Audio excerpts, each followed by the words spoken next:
अथ श्रीसूक्तम्। ॐ हिरण्यवर्णाम् हरिणीम् सुवर्णरजतस्रजाम् चन्द्राम् हिरण्मयीम् लक्ष्मीम् जातवेदो महावः ताम् महावः जातवेदो लक्ष्मीमनपगामिनीम् यस्याम् हिरण्यम् विन्देयङ्गामश्वम् पुरुषादहम्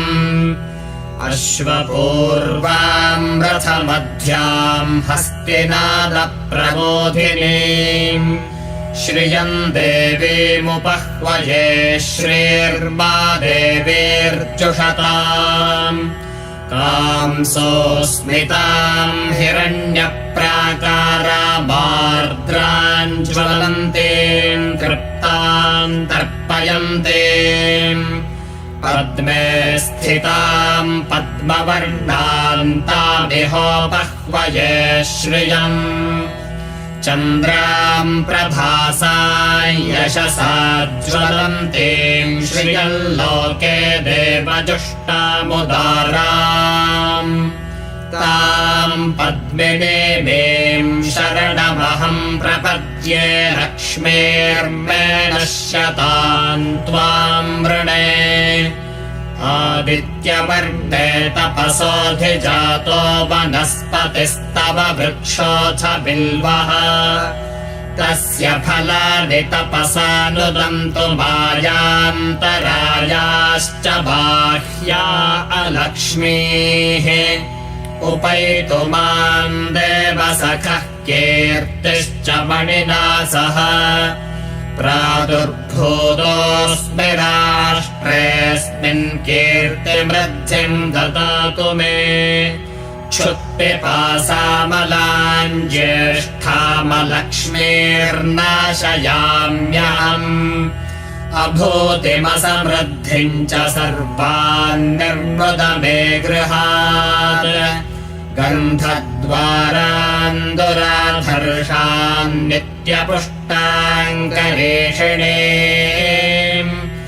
ईश्वरीम् सर्वभूतानाम् तामिहोपह्वये श्रियम्